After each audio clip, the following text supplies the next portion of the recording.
But nothing lasts forever.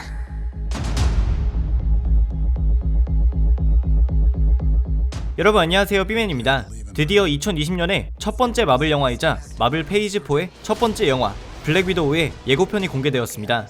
오늘은 예고편과 영화에 대해서 총정리해보려고 합니다.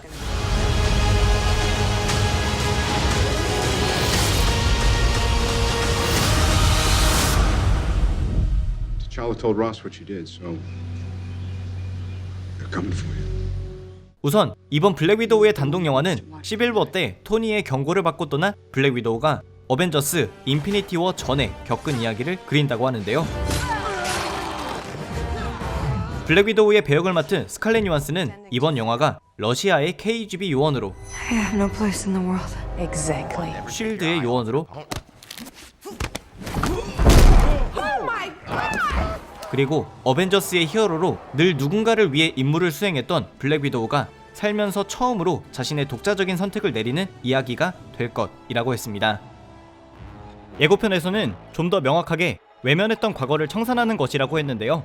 게다가 지옥 같은 재회가 될 것이다 라는 대사로부터 It's gonna be a hell of a reunion. 이번 영화가 블랙 위도우를 올가매고 있던 러시아의 정보국인 KGB 혹은 그 파생 단체와의 결전이라는 점을 알 수 있습니다. 그리고 이번 예고편에서는 자신을 위한 자신을 찾아가는 블랙 위도우의 여정을 간결하게 확인할 수 있었는데요. 먼저 예고편을 가득 채운 새로운 인물들부터 알아보자면 이 금발의 여성은 옐레나 벨로바라는 캐릭터로 블랙 위도우와 마찬가지로 요원들을 어렸을 때부터 혹독한 교육을 시켜 성장시키는 구소련의 레드룸 출신입니다. 그녀 역시 코드명 블랙 위도우로 활동했는데요. 옐레나와 나타샤는 친자매와 같은 사이라고 보시면 되고 같은 곳에서 같은 훈련을 받은 그들인 만큼 움직임도 동일한 것을 확인할 수 있습니다. It's good to see you too, sis. 여기에 또 다른 블랙 위도우자 마찬가지로 레드룸 출신의 옐레나와 나타샤보다 더 경력이 긴 블랙 위도우인 멜리나도 출연이 예정되어 있는데요. 그녀는 다른 두 사람들과는 다르게 레드룸의 과학 실험에 참여했었다는 차이점이 있습니다. You got fat. 그리고 영화 헬보이에서 헬보이 역을 맡았던 배우 데이비드 하버가 구소련의 캡틴 아메리카인 레드 가디언으로 출연할 예정인데요. 캡틴 아메리카와 대립적인 구도를 갖는 캐릭터이고 원작에서도 붉은 의상에 붉은 방패를 장착했었습니다. 원작의 설정상 캡틴 아메리카급의 초인적인 힘을 갖고 있는 캐릭터는 아닌데 KGB가 인정한 최고의 스파이들 중 하나였고 무엇보다 원작에서 블랙 위도우의 남편이기도 했었습니다. 하지만 영화의 본편에서 블랙 위도우의 최종적인 적이 될 캐릭터는 바로 태스크 마스터인데요. 이 캐릭터의 마스크에 가려져 있는 인물은 토니 마스터즈라는 인물로 원작의 설정상 쉴드의 요원으로 활동하다가 임무 수행 중 죽어가는 과학자에게 나치들이 제작한 슈퍼솔저 혈청을 맞고 신체가 강화된 인물입니다. 그의 능력들 중 하나는 타인의 움직임, 싸우는 기술 등을 보는 즉시 정확하게 복제할 수 있다는 것인데요. 문제는 그가 복제한 싸움의 기술 등이 이후 사라지는 것이 아니라 그에게 축적되어 있기 때문에 웬만한 상대를 만나도 이미 최선의 대처법이 갖춰져 있다는 것입니다. 고로 이번 영화는 블랙 위도우가 레드룸 출신의 다른 블랙 위도우들과 레드 가디언과 함께 태스크마스터와 싸우는 이야기가 되는 것인데요. 추가적으로 이번 영화는 예고편에서 볼 수 있는 것처럼 헝가리의 부다페스트에서 시작해서 노르웨이의 산에서의 최종전으로 끝날 것을 알 수 있습니다. 호크아이와 어벤져스 1편